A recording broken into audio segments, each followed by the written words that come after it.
이혼한 전처가 요양원에서 일한다고요? 전화를 끊고 나는 피식 웃음이 나왔습니다. 3년 전 그녀와 이혼할 때만 해도 나는 확신했습니다. 영숙이는 나 없이 못 살 거라고. 그런데 요양원 청소부라니 역시 내 예상대로구나 싶었죠. 재혼을 앞둔 여자친구 미선이가 말했습니다.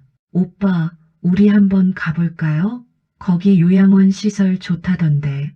사실 미선이는 몰랐습니다. 내가 그 요양원에 가고 싶었던 진짜 이유를 영숙이 앞에서 잘난 척 한번 해주고 싶었던 겁니다. 봐라, 나는 이렇게 잘 살고 있다고. 그날 우리는 고급 세단을 타고 그 요양원으로 향했습니다. 5층짜리 깔끔한 건물, 주차장에는 외제차들이 줄지어 서 있었습니다. 여기 진짜 괜찮은 곳인가 봐요. 미선이가 감탄하며 말했지만 나는 속으로 비웃었습니다. 이런 곳에서 청소나 하고 있겠지. 로비로 들어서는 순간이었습니다. 분위기가 이상했습니다. 직원들이 20명쯤 줄지어 서 있었고 모두 정장 차림이었습니다. 고개를 숙이고 누군가를 기다리는 듯한 자세, 그리고 단상 위에는 마이크가 놓여 있었습니다. 무슨 행사라도 하나 봐요. 미선이가 속삭였지만 나는 대답할 수 없었습니다. 가슴이 이상하게 두근거렸거든요. 그때였습니다. 탁, 탁, 탁. 구두 소리가 복도 끝에서 들려왔습니다. 모든 직원들이 더 깊게 고개를 숙였습니다. 그리고 단상 위로 한 사람이 올라왔습니다. 회색 정장, 단정하게 올린 머리, 명찰에는 박영숙 원장이라고 적혀 있었습니다. 내 심장이 멎는 줄 알았습니다. 그건 영숙이었습니다. 아니, 지금은 더 이상 영숙이가 아니었습니다. 3년 전 내 앞에서 눈물 흘리던 그 여자가 아니었습니다. 지금 저 단상 위에 선 사람은 완전히 다른 사람이었습니다. 이번 달 보호자 만족도 조사 결과를 발표하겠습니다. 차분하고 단호한 목소리, 박수 소리가 터져나왔습니다. 그리고 그녀의 시선이 딱 한 번 나를 스쳤습니다. 무표정했습니다. 마치 처음 보는 사람을 보듯. 그 순간 나는 알았습니다. 내가 완전히 철저히 착각하고 있었다는 것을. 하지만 진짜 악몽은 그 다음부터 시작이었습니다. 회의실로 안내된 우리, 그리고 스크린에 띄워진 자료, 거기엔 내 이름이 있었습니다. 재산 은닉 기록 김철수라는 제목 아래. 그날 이후 밝혀진 진실은 제 인생 전부를 무너뜨렸습니다. 3년 전 이혼 당일, 철수 씨, 이제 그만 끝냅시다. 영숙이는 차분했습니다. 눈물도 없었습니다. 그저 지친 표정으로 이혼 서류에 도장을 찍었습니다. 좋아. 어차피 당신 없이도 나 잘 살 수 있어. 나는 오히려 속이 시원했습니다. 결혼 생활 20년. 솔직히 지겨웠거든요. 영숙이는 평범했습니다. 화려하지도 특별하지도 않았습니다. 그냥 집안일만 하는 아줌마였습니다. 재산은 어떻게 할 거예요? 당신이 가져갈 게 뭐가 있어? 집도 내 명이고 통장도 다 내 거잖아. 영숙이는 아무 말도 하지 않았습니다. 고개만 끄덕였습니다. 아, 그래. 위자료 1,000만 원 줄게. 그걸로 자취방이나 얻어. 고맙습니다. 그날 영숙이는 캐리어 하나만 들고 집을 나갔습니다. 뒤도 돌아보지 않았습니다. 나는 소파에 앉아 맥주를 마시며 생각했습니다. 드디어 자유다. 3년 후 현재. 오빠, 오늘 기분 좋아 보여요. 미선이가 웃으며 말했습니다. 35살. 나보다 15살 어렸지만 밝고 예뻤습니다. 영숙이와는 비교도 안 됐죠. 오늘 좋은 날이니까. 우리는 약혼 반지를 사러 명동에 나갔습니다. 백화점 보석 코너, 반짝이는 다이아몬드 반지들. 이거요.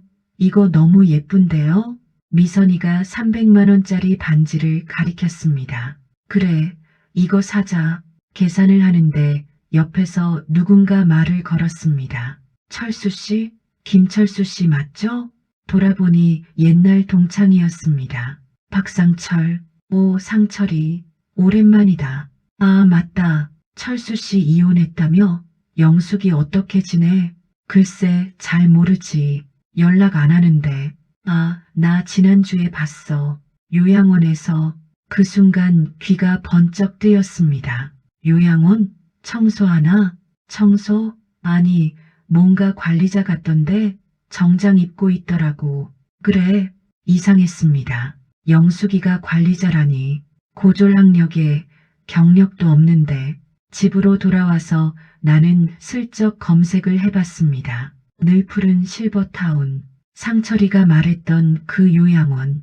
홈페이지가 나왔습니다. 깔끔한 디자인, 그리고 인사말 페이지에 원장 박영숙 사진이 떠 있었습니다. 영숙이었습니다. 뭐야 이게? 원장 영숙이가? 말도 안 됐습니다. 오빠 뭐 봐요? 미선이가 옆에서 물었습니다. 아, 아무것도 아니야. 하지만 머릿속은 복잡했습니다. 원장이라니 3년 만에 어떻게 저런 자리까지 올라간 거지? 오빠, 저기 우리 부모님이 요양원 알아보고 계신데요. 응, 아버지가 몸이 안 좋으셔서요. 혹시 좋은 데 있으면 추천해 주세요. 그 순간 나쁜 생각이 스쳤습니다. 거기 가볼까? 영숙이 앞에서 미선이 데리고 잘난 척 한번 해주면 속이 시원할 것 같았습니다. 그럼 내가 아는 데 있는데 거기 한번 가볼까? 진짜요? 어디예요? 늘 푸른 실버타운. 시설 좋기로 유명해. 미선이는 기뻐했습니다. 하지만 나는 다른 생각을 하고 있었습니다. 영수가 내가 아무리 원장이라도 결국 나보다 못한 인생 아니냐. 방문 당일 로비. 고급 세단을 타고 도착한 요양원. 생각보다 훨씬 컸습니다. 5층 건물에 정원까지 잘 꾸며져 있었습니다. 와, 여기 진짜 좋은데요? 미선이가 감탄했습니다. 로비로 들어섰습니다. 대리석 바닥, 은은한 조명, 그리고 직원들이 줄지어 서 있었습니다. 뭐지? 모두 정장 차림이었습니다. 20명도 넘어 보였습니다. 고개를 숙이고 단상을 바라보고 있었습니다. 무슨 행사인가 봐요.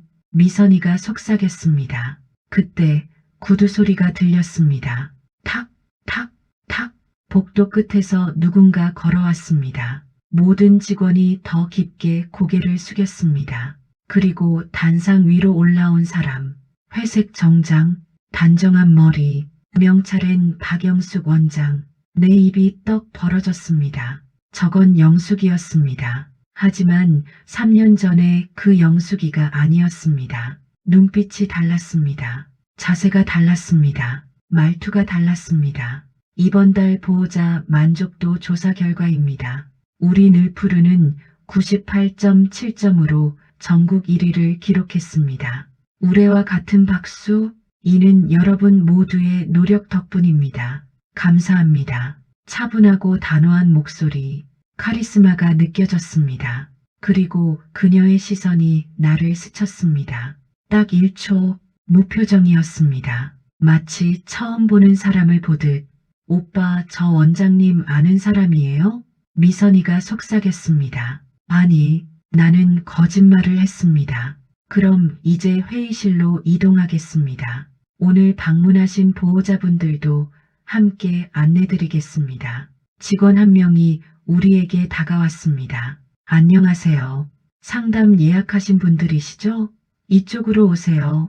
우리는 회의실로 안내받았습니다. 10명 정도의 보호자들이 앉아 있었습니다. 그리고 정면 스크린, 영숙이가 들어왔습니다. 안녕하세요.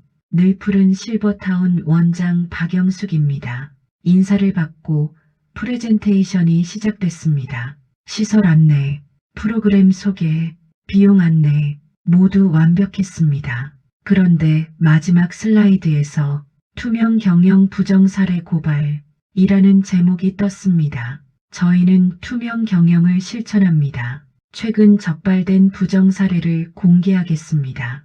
화면이 바뀌었습니다. 그리고 거기엔 내 이름이 있었습니다. 재산 은닉 사례, 김철수 54세. 심장이 쿵 내려앉았습니다. 이분은 이혼 시 재산을 은닉한 사례입니다. 배우자 몰래 계좌를 만들어 2억 원을 숨겼고 현재 법적 조치 진행 중입니다. 미선이가 나를 쳐다봤습니다. 오빠, 나는 아무 말도 할 수 없었습니다. 영숙이는 계속 말을 이어갔습니다. 이런 분들은 저희 시설 이용이 불가합니다. 도덕성을 중시하기 때문입니다. 그리고 그녀의 시선이 정확히 나를 향했습니다. 혹시 오늘 방문하신 분 중에도 계시다면 지금 나가주시기 바랍니다. 회의실이 조용해졌습니다. 모든 시선이 나에게 쏠렸습니다. 미선이가 벌떡 일어났습니다. 오빠, 이게 무슨... 미선아, 나 거짓말쟁이. 미선이는 회의실을 뛰쳐나갔습니다. 나는 그 자리에 얼어붙었습니다. 영숙이는 단 한 번도 나를 돌아보지 않았습니다. 그저 다음 슬라이드를 넘겼을 뿐입니다. 회의실 밖 복도. 나는 비틀거리며 회의실을 나왔습니다. 다리가 후들거렸습니다. 미선아, 미선아. 주차장으로 뛰어갔지만 미선이는 이미 택시를 타고 떠난 뒤였습니다. 전화를 걸었습니다. 한 번, 두 번, 세 번. 받을 수 없는 번호입니다. 차단당했습니다. 망했다. 완전히 망했어. 주저앉고 싶었지만 참았습니다. 사람들이 쳐다보고 있었거든요. 저기요. 뒤에서 목소리가 들렸습니다. 돌아보니 젊은 여직원이었습니다. 원장님께서 잠깐 뵙자고 하십니다. 뭐, 사무실로 오시겠습니까? 거절할 수 없었습니다. 아니, 거절하고 싶지 않았습니다. 영숙이를 만나야 했습니다. 대체 이게 무슨 일인지 따져 물어야 했습니다. 원장실, 5층 끝방, 문패엔 원장실이라고 쓰여 있었습니다. 노크 소리, 들어오세요. 문을 열고 들어갔습니다. 넓은 사무실, 큰 책상, 그리고 뒤편으로 보이는 전망 좋은 창문. 영숙이는 책상에 앉아 서류를 보고 있었습니다. 앉으세요. 냉정한 목소리였습니다. 나는 의자에 앉았습니다. 영숙아, 원장님이라고 부르세요. 뭐, 여긴 제 직장입니다. 사적인 호칭은 곤란합니다. 믿을 수 없었습니다. 이 사람이 정말 내가 알던 그 영숙이가 맞나? 도대체 뭐 하는 거야? 왜 내 이름을 공개한 거야? 재산 은닉은 범죄입니다. 공익 차원에서 공개했을 뿐입니다. 공익? 이게 공익이야? 이건 복수잖아. 영숙이는 서류를 덮었습니다. 그리고 나를 똑바로 쳐다봤습니다. 복수요? 복수라면 진작했죠. 뭐, 철수 씨, 3년 전 제가 왜 아무 말 없이 이혼에 동의했는지 아세요? 그야 당신도 지겨웠으니까 그런 거 아니야? 영숙이가 피식 웃었습니다. 지겨웠죠. 당신이랑 사는 게. 그 말이 가슴에 꽂혔습니다. 하지만 전 준비가 필요했어요. 이혼 후 제대로 살아갈 준비요. 무슨 소리야? 철수 씨, 전 결혼 생활 마지막 5년 동안 야간 대학을 다녔어요. 사회복지학과요. 뭐, 당신은 몰랐죠. 매일 밤 도서관 간다고 했을 때 술 먹고 들어와서 코만 골았으니까 할 말이 없었습니다. 졸업하고 요양보호사 자격증, 사회복지사 자격증 땄어요. 그리고 이혼하자마자 이 요양원에 취직했죠. 청소부로요. 청소부. 네, 처음엔 청소부였어요. 하지만 1년 만에 팀장 됐고 2년 만에 부원장 됐고 3년 차인 올해 원장이 됐습니다. 믿을 수가 없었습니다. 어떻게 3년 만에. 능력 있으면 됩니다. 전 이 일에 진심이었으니까요. 영숙이는 차분했습니다. 감정에 기복이 없었습니다. 그리고 철수 씨, 제가 왜 재산 분할 안 받았는지 아세요? 몰라. 받을 필요가 없었으니까요. 제 연봉이 이미 당신보다 높거든요. 머리가 띵했습니다. 연봉이 나보다? 네. 원장 연봉은 1억 2천입니다. 철수 씨 회사원 연봉 8천 아니었나요? 할 말을 잃었습니다. 그러니까 당신이 숨긴 2억? 솔직히 관심도 없어요. 하지만 법은 법이니까 고발했습니다. 영수가 아니 원장님, 이제 아셨으면 나가주세요. 바쁩니다. 잠깐만, 내가 잘못했어. 미안해. 그러니까 사과는 법정에서 하세요. 차갑게 말하고는 다시 서류를 폈습니다. 나는 쫓겨나듯 사무실을 나왔습니다. 집으로 돌아오는 길, 차 안에서 나는 멍하니 앉아 있었습니다. 어떻게 이럴 수가. 모든 게 뒤집혔습니다. 영숙이가 원장이라니, 연봉이 나보다 높다니, 학위를 땄다니, 그리고 나는 재산 은닉으로 고발당했습니다. 집에 도착해서 현관문을 열었습니다. 철수야? 어머니 목소리였습니다. 엄마, 왜 여기 계세요? 미선이한테 전화 왔더라. 내가 사기꾼이래? 엄마, 그게 결혼도 깨졌다며? 도대체 무슨 짓을 한 거야? 어머니는 화가 나셨습니다. 엄마, 나 억울해요. 영숙이가 날 고발한 거예요. 영숙이가? 그 착한 애가 왜? 착해요? 엄마, 그 여자 완전 달라졌어요. 이제 원장이래요. 요양원 원장, 원장? 어머니 표정이 묘하게 바뀌었습니다. 그래, 영숙이가 원장이 됐구나. 엄마, 무슨 소리예요? 아니다. 엄마는 가볼게.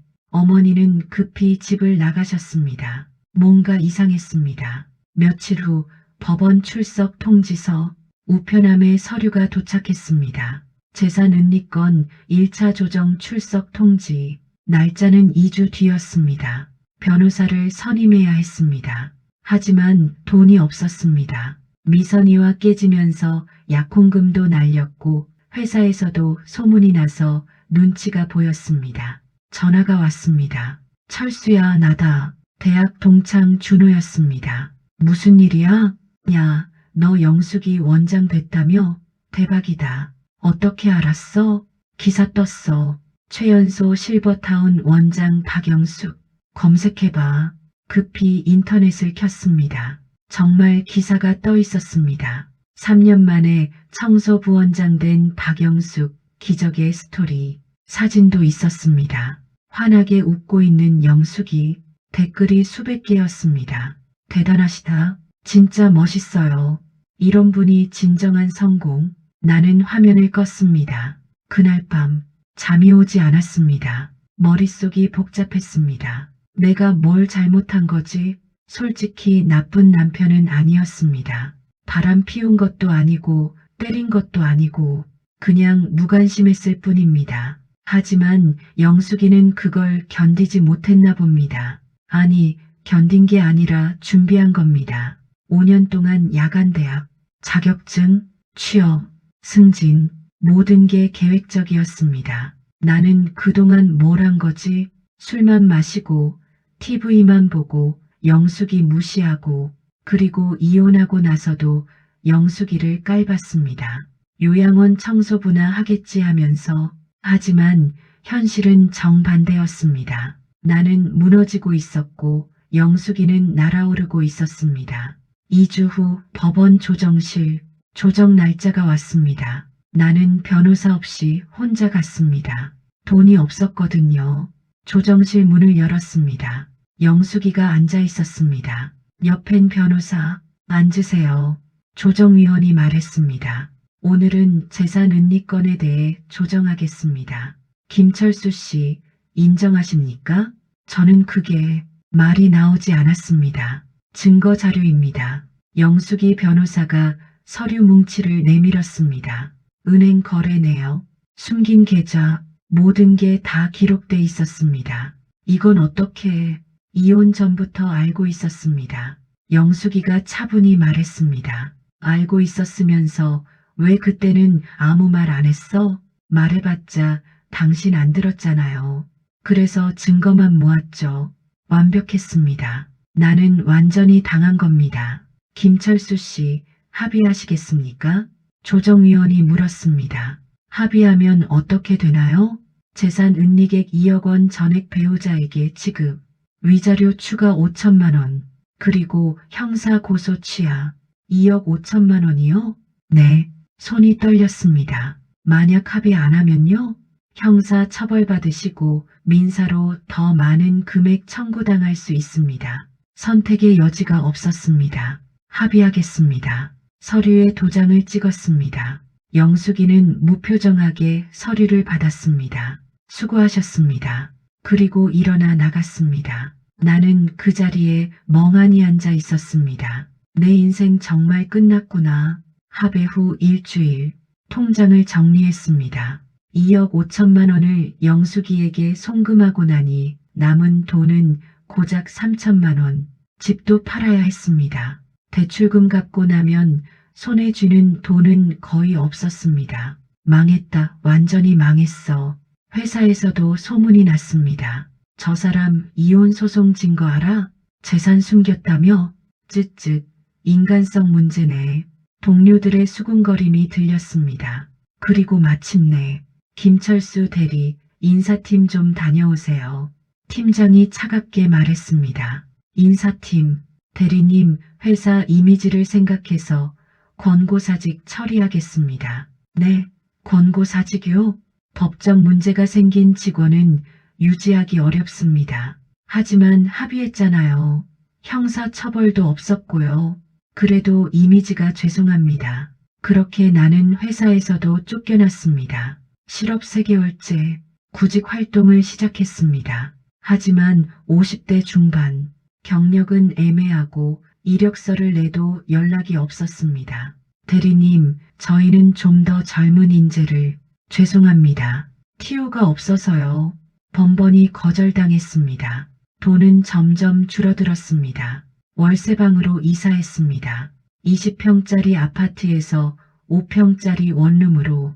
이게 내 인생이라니. 거울을 봤습니다. 수척한 얼굴, 흰머리, 그리고 초라한 눈빛. 그때 전화가 왔습니다. 철수야, 나 엄마다. 엄마 무슨 일이세요? 엄마가 지금 병원에 있다. 병원? 응. 검사 받았는데 치매 초기래. 머리가 멍해졌습니다. 치매요? 그래. 의사 선생님이 요양원 알아보래. 혼자 살기엔 위험하대. 엄마, 철수야, 미안하다. 엄마가 짐이 되는구나. 아니에요, 엄마. 제가 모실게요. 하지만 현실적으로 불가능했습니다. 나도 당장 내일 먹고 살 돈이 없는데.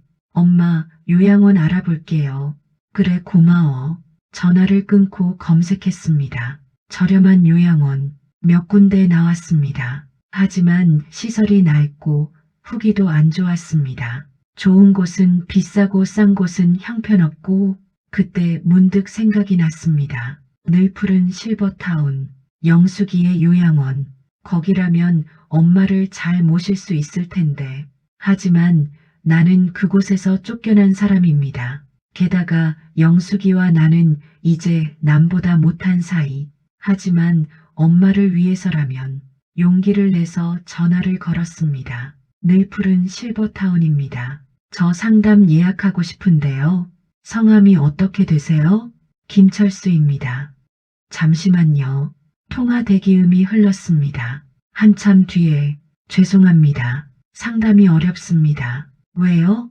블랙리스트 등록되어 계십니다. 네, 이용 불가 대상자입니다. 죄송합니다. 뚝, 전화가 끊어졌습니다. 나는 주저앉았습니다. 블랙리스트라니, 영숙이가 나를 완전히 차단한 겁니다. 어머니와의 대화. 며칠 후 어머니를 모시고 다른 요양원을 방문했습니다. 낡은 건물, 좁은 방, 불친절한 직원. 엄마, 여긴 좀 괜찮아. 엄마는 어디든 좋아. 어머니는 웃으셨지만 눈빛은 슬펐습니다. 집으로 돌아오는 길. 철수야, 네 엄마. 엄마가 영숙이한테 미안하구나. 왜요? 엄마가 영숙이한테 잘못했어. 결혼했을 때 며느리라고 무시했잖니. 밥도 제대로 못한다고, 청소도 엉성하다고 맨날 잔소리만 했지. 어머니 목소리가 떨렸습니다. 그래도 영숙이는 한 번도 대꾸 안 하고 엄마 시중 들었어. 20년 동안. 엄마, 근데 너는 그런 영숙이를 지켜주지도 않았잖니. 오히려 엄마 편만 들었지. 할 말이 없었습니다. 그래서 영숙이가 떠난 거야. 당연한 거야. 엄마, 이제 와서 그런 말씀하시면 미안하다, 철수야. 엄마가 너를 잘못 키웠어. 아내를 소중히 여기는 법을 안 가르쳤어. 어머니는 눈물을 흘리셨습니다. 나도 눈물이 났습니다. 우연한 만남. 며칠 후 마트에 장을 보러 갔습니다. 계산대 앞에 서 있는데 익숙한 뒷모습이 보였습니다. 영숙이었습니다. 장바구니엔 채소와 과일이 가득했습니다. 혼자 사나? 아니면 궁금했습니다. 영숙이는 계산을 마치고 밖으로 나갔습니다. 나도 모르게 뒤를 따라갔습니다. 주차장, 영숙이는 고급 세단에 올라탔습니다. 저 차 수입차잖아. 부러웠습니다. 동시에 씁쓸했습니다. 차가 출발했고 나는 그냥 서서 봤습니다. 영수가 너 정말 잘 사는구나. 어머니 입원. 어느 날 어머니가 쓰러지셨습니다. 치매가 악화되면서 낙상 사고가 난 겁니다. 병원에 모셨습니다. 보호자분, 어머님 혼자 두시면 안 됩니다. 요양원이나 요양병원 가셔야 해요. 알겠습니다. 하지만 돈이 없었습니다. 병원비도 밀리고 있었습니다. 절망적이었습니다. 그때 간호사가 다가왔습니다. 보호자분, 외부에서 연락 왔어요. 외부요? 늘 푸른 실버타운이라는 곳에서요. 심장이 쿵 내려앉았습니다. 뭐라고요? 어머님 입원 소식 듣고 상담 제안하신대요. 어떻게 우리 엄마 입원한 걸 알았죠? 글쎄요. 연락처 남기고 가셨어요. 종이를 받았습니다. 늘 푸른 실버타운 상담실 전화번호, 그리고 메모한 줄. 어머님 치료비는 저희가 부담하겠습니다. 마이너스 박영숙. 눈물이 났습니다. 왜 이러는 거야? 이해할 수 없었습니다. 나를 블랙리스트에 올렸으면서 왜 어머니는 돌봐주겠다는 건지. 전화를 걸었습니다. 여보세요. 영숙이 목소리였습니다. 영숙아, 어머님 상태 들었어요. 내일 모시러 가겠습니다. 왜 이러는 거야? 나한텐 블랙리스트 걸어놓고 왜 우리 엄마는, 어머님은 제 어머님이기도 하니까요. 20년 동안 며느리로 살았잖아요. 그 인연이 어딜 가나요? 목이 메었습니다. 미안해, 정말 미안해. 사과는 필요 없어요. 어머님만 잘 모시면 돼요. 나도 면회 갈 수 있어? 잠시 침묵이 흘렀습니다. 가족 면회는 허용됩니다. 그리고 전화가 끊어졌습니다. 나는 그 자리에서 한참을 울었습니다. 어머니 입소일. 다음 날 영숙이가 직접 병원으로 왔습니다. 휠체어를 밀고 어머니를 정성스럽게 모셨습니다. 어머님, 편하게 계세요. 제가 모실게요. 영수가 고맙구나. 어머니는 영숙이 손을 꼭 잡으셨습니다. 미안해, 엄마가 너한테 잘못했어. 괜찮아요, 어머님. 다 지난 일이에요. 둘의 모습을 보며 나는 뒤에 서 있을 수밖에 없었습니다. 요양원으로 향하는 차 안. 나는 조수석에, 영숙이는 운전석에, 어머니는 뒷좌석에 앉았습니다. 영숙아, 네, 너 정말 대단하구나. 무슨 말씀이세요? 솔직히 나는 너를 무시했어. 이혼할 때도 그 이후에도. 알아요. 근데 이렇게 성공할 줄 몰랐어. 원장까지 될 줄. 영숙이는 아무 말도 하지 않았습니다. 어떻게 한 거야? 3년 만에. 별거 아니에요. 별거 아니긴. 엄청난 건데. 잠시 침묵이 흘렀습니다. 철수 씨, 응, 전 그냥 살고 싶었어요. 당신 없이도 살 수 있다는 걸 증명하고 싶었어요. 목소리가 떨렸습니다. 20년 동안 나는 김철수의 아내였어요. 김철수 어머니의 며느리였어요. 하지만 단 한 번도 박영숙이었던 적이 없었어요. 가슴이 먹먹해졌습니다. 그래서 이혼하고 나서 다짐했어요. 이제는 내 이름으로 살겠다고. 영수가. 그리고 성공했어요. 이제 사람들은 저를 박영숙 원장님이라고 불러요. 누구 아내가 아니라 박영숙 그 자체로요. 차가 요양원 주차장에 도착했습니다. 영숙이는 차에서 내려 어머니를 모셨습니다. 나는 멍하니 그 모습을 봤습니다. 요양원 내부 어머니는 1층 VIP실에 배정되었습니다. 넓은 방, 깨끗한 침대, 창밖으로 보이는 정원. 와, 여기 정말 좋네. 나는 감탄했습니다. 어머님, 불편한 거 있으면 언제든 말씀하세요. 고맙다, 영수가. 영숙이는 어머니를 침대에 눕히고 이불을 덮어드렸습니다. 그 모습이 마치 친딸 같았습니다. 영수가, 나 좀 볼 수 있어? 무슨 일이세요? 복도로 나왔습니다. 왜 이렇게까지 해주는 거야? 어머님이니까요. 하지만 나는 너한테 못되게 굴었잖아. 우리 엄마도 그랬고, 알아요. 그런데 왜? 영숙이는 잠시 망설이다가 말했습니다. 철수 씨, 사실은요. 응? 어머님이 제가 야간 대학 다닐 때 학비 대주셨어요. 뭐, 몰랐죠? 당신은 충격이었습니다. 당신이 술 먹고 자는 밤에 어머님이 제 방으로 오셨어요. 그리고 봉투를 주시면서 말씀하셨죠. 영숙이 눈가가 붉어졌습니다. 영숙아, 미안하다. 엄마가 너한테 못되게 굴었지. 근데 너 공부하는 거 봤어. 기특하더라. 이거 학비에 보태라. 그러시면서요.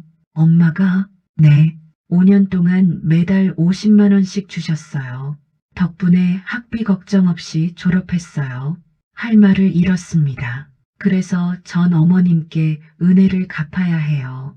당신한테는 빚진 거 없지만 어머님께는 있으니까요. 영수가, 그러니까 면회는 오셔도 되지만 저한테 말 걸지 마세요. 어머님 때문에 참는 거예요.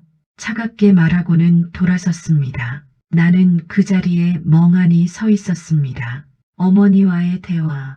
저녁, 어머니 방을 찾아갔습니다. 엄마, 왔니? 엄마, 영숙이 학비 대주신 거 사실이에요? 어머니는 고개를 끄덕이셨습니다. 응, 그래. 왜요? 그때 엄마는 영숙이 싫어하셨잖아요. 싫어한 게 아니라 질투했지. 질투요? 영숙이는 착했어. 엄마가 아무리 구박해도 웃으면서 참았어. 그게 신기했어. 어머니는 창밖을 보셨습니다. 그래서 어느 날 몰래 뒤를 밟았어. 그랬더니 도서관에 가더라. 공부하고 있었어. 그 모습 보고 엄마가 부끄러웠어. 이렇게 열심히 사는 애를 왜 괴롭혔나 싶어서 어머니 목소리가 떨렸습니다. 그래서 다음 날부터 학비를 대주기 시작했어. 너한테는 말 안 하고. 왜 저한테 말 안 하셨어요? 너한테 말하면 반대했을 거잖니. 그 돈으로 나한테 용돈이나 줘라 그랬을 거 아니야. 정곡이었습니다. 미안하다, 철수야. 엄마가 너를 잘못 키웠어. 엄마, 영숙이 같은 며느리를 못 알아본 게 엄마 잘못이야. 어머니는 눈물을 흘리셨습니다. 나도 울었습니다. 영숙이의 과거 회상. 그날 밤 잠이 오지 않았습니다. 영숙이 생각이 났습니다. 결혼 초기. 철수 씨, 오늘 뭐 먹고 싶어요? 아무거나. 김치찌개 어때요? 또 김치찌개야? 맨날 똑같은 거만 해. 그럼 뭐 해드릴까요?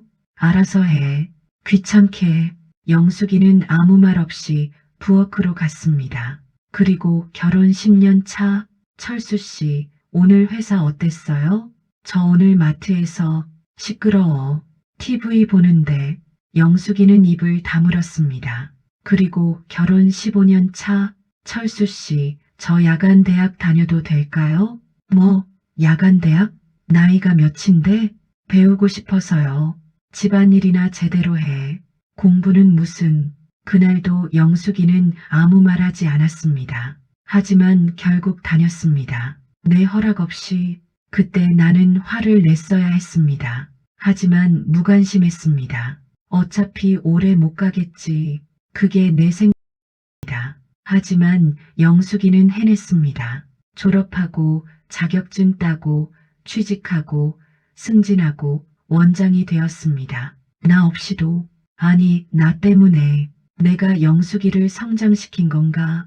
아이러니했습니다. 내 무시와 무관심이 영숙이에겐 동기부여가 된 겁니다. 이 남자 없이도 잘 살 수 있다는 걸 증명해야지. 그 마음으로 여기까지 온 겁니다. 마주침. 며칠 후 복도에서 영숙이와 마주쳤습니다. 안녕하세요. 영숙이는 고개만 끄덕이고 지나가려 했습니다. 영수가 잠깐만, 할 말 있으세요? 응, 할 말 있어. 영숙이는 멈춰 섰습니다. 미안해. 진심으로. 내가 못됐어. 20년 동안 너한테 잘해준 적이 한 번도 없었어. 알아요. 그리고 고마워. 우리 엄마 돌봐줘서. 영숙이는 아무 말도 하지 않았습니다. 나 이제 어떻게 살아야 할지 모르겠어. 그건 제가 알 바 아니에요. 차갑게 말하고는 가버렸습니다. 나는 그 자리에 주저앉았습니다. 정말 끝났구나. 6개월 후 나는 편의점 알바를 시작했습니다. 50대 중반에 시급 9,000원. 하지만 선택의 여지가 없었습니다. 어서 오세요.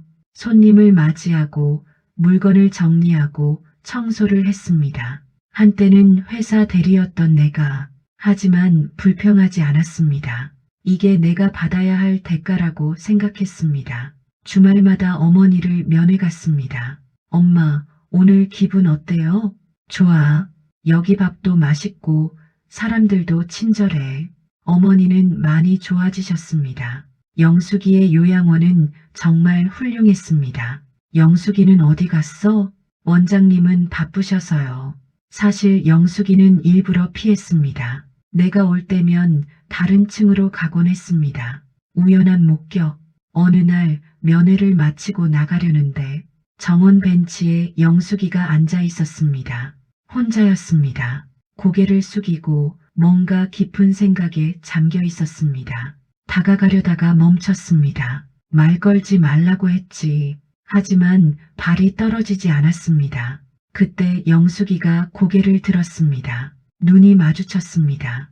영숙이는 일어나려 했습니다. 기다려. 나도 모르게 소리쳤습니다. 영숙이는 멈춰 섰습니다. 할 말 있어? 응, 아니, 그냥. 그럼 가세요. 영숙아, 너 행복해? 예상치 못한 질문이었는지 영숙이는 당황했습니다. 왜 그런 걸 물어보세요? 그냥 궁금해서. 영숙이는 한숨을 쉬었습니다. 행복하냐고요? 응, 모르겠어요. 솔직한 대답이었습니다. 성공했잖아. 원장도 되고 돈도 많이 벌고 그게 다예요? 뭐, 성공했으면 행복한 건가요? 영숙이 목소리가 떨렸습니다. 전 외로워요. 매일 밤 집에 가면 아무도 없어요. 넓은 집에 혼자예요. 처음 보는 영숙이의 모습이었습니다. 친구도 없어요. 다들 부러워하지만 진짜 친구는 없어요. 영숙아, 그래서 가끔 생각해요.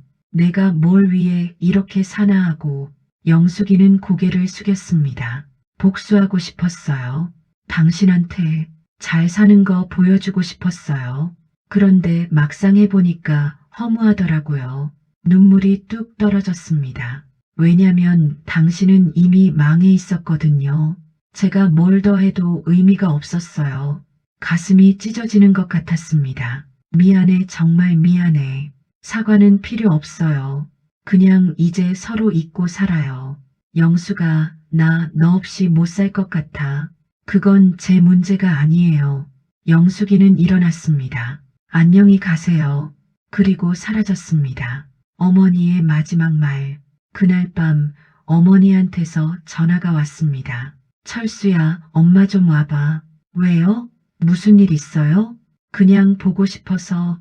급히 요양원으로 갔습니다. 어머니는 침대에 누워 계셨습니다. 엄마, 괜찮으세요? 응, 괜찮아. 하지만 얼굴이 창백했습니다. 철수야, 엄마가 할 말이 있어. 무슨 말씀이세요? 영숙이한테 잘해라. 엄마, 그 애가 너한테 차갑게 구는 건 다 이유가 있어. 무슨 이유죠? 상처받아서야. 깊이. 어머니는 내 손을 잡으셨습니다. 20년 동안 무시당했어. 사랑받지 못했어. 그게 얼마나 아픈지 아니? 그래서 지금은 마음의 벽을 쌓은 거야. 다시는 상처받지 않으려고. 그럼 저는 어떻게 해야 해요? 기다려라. 기다려요? 응. 진심을 보여주고 기다려. 언젠간 그 벽이 무너질 거야. 하지만 영숙이는 저를 미워해요. 미워하는 게 아니라 두려워하는 거야. 또 상처받을까봐. 어머니는 눈을 감으셨습니다. 철수야, 엄마 곧 가야 할 것 같아. 무슨 소리예요? 엄마, 정신 차려요. 괜찮아. 엄마는 행복했어. 영숙이가 잘 돌봐줘서. 엄마, 영숙이한테 전해줘. 고맙다고. 그리고 사랑한다고. 엄마, 제발. 어머니는 미소를 지으셨습니다. 그리고 그날 밤 어머니는 편안히 눈을 감으셨습니다. 장례식장은 요양원에서 준비해줬습니다. 영숙이가 모든 걸 챙겼습니다. 영숙아 고마워. 어머님이 제 어머님이니까요. 영숙이도 울었습니다. 어머님 정말 좋은 분이셨어요. 응, 우리 엄마가. 둘이서 한참을 울었습니다. 조문객들이 왔습니다. 고인께서 복이 많으셨네요.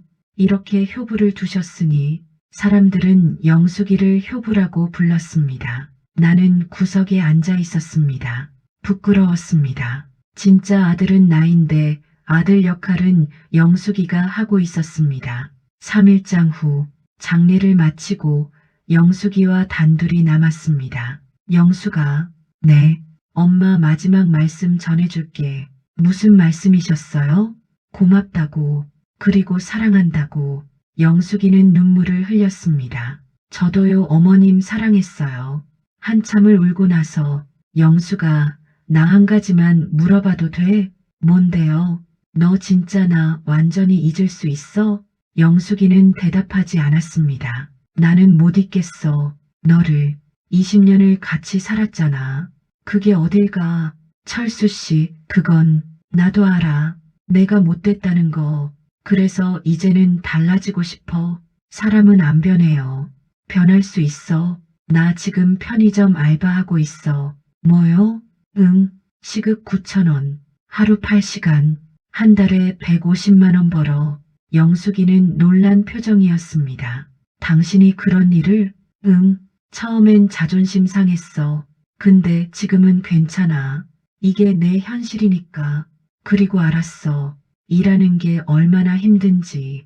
당신이 20년 동안 집안일하면서 얼마나 힘들었을지. 영숙이 눈가가 붉어졌습니다. 미안해.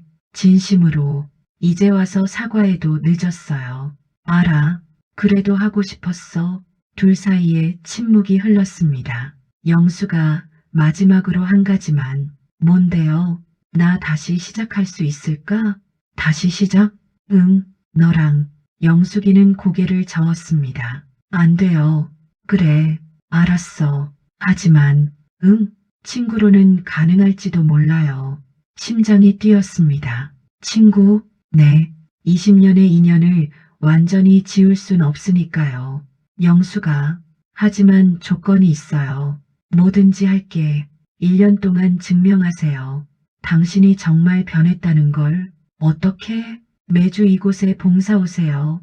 청소, 심부름 뭐든지요. 봉사? 네, 무급으로요. 할 수 있겠어요?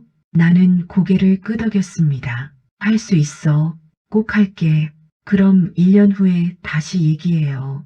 영숙이는 일어났습니다. 그때까지 잘 지내세요. 응, 너도. 영숙이가 문을 열고 나가려는 순간 영숙아, 네, 사랑해. 이제야 알았어. 영숙이는 잠시 멈췄습니다. 하지만 대답하지 않았습니다. 그리고 문을 닫았습니다. 나는 혼자 남았습니다. 하지만 절망적이지 않았습니다. 희망이 보였습니다. 작은 희망이지만 분명히 있었습니다. 1년 후 에필로그. 나는 약속을 지켰습니다. 매주 토요일 요양원에서 봉사했습니다. 청소하고 어르신들 식사 도와드리고 산책 모시고. 철수 씨, 고생 많으세요. 직원들도 이제는 날 인정해줬습니다. 괜찮아요. 제가 하고 싶어서 하는 거예요. 그리고 1년이 지났습니다. 그날 영숙이가 나를 불렀습니다. 철수 씨, 잠깐 시간 있으세요? 응. 정원 벤치에 나란히 앉았습니다. 1년 동안 지켜봤어요. 달라졌더라고요. 진짜로 고마워. 그래서 결정했어요. 심장이 두근거렸습니다. 우리 친구 할래요? 친구? 네. 그 이상은 아직 모르겠어요. 하지만 친구로 시작하고 싶어요. 나는 웃었습니다. 좋아. 친구. 손을 내밀었습니다. 영숙이가 그 손을 잡았습니다. 앞으로 잘 부탁해요, 친구. 응, 나도. 그렇게 우리는 새로운 시작을 했습니다. 사랑이 아닌 우정으로. 하지만 그것만으로도 충분했습니다. 왜냐하면 이제 나는 알았으니까. 진짜 사랑은 상대를 존중하는 것부터 시작한다는 걸. 그리고 그 존중은 하루아침에 만들어지는 게 아니라는 걸. 마지막 내레이션. 요양원에서 일한다던 전철을 찾아갔던 그날, 제 인생은 정말로 끝났습니다. 하지만 동시에 새로운 인생이 시작되었습니다. 이제 저는 압니다. 사람을 함부로 대하면 안 된다는 것, 그리고 늦었다고 생각할 때가 진짜 시작이라는 것을. 지금 이 글을 읽는 당신도 소중한 사람을 함부로 대하고 있진 않나요? 늦기 전에 사랑한다고 말하세요. 그리고 존중하세요. 그게 진짜 사랑입니다.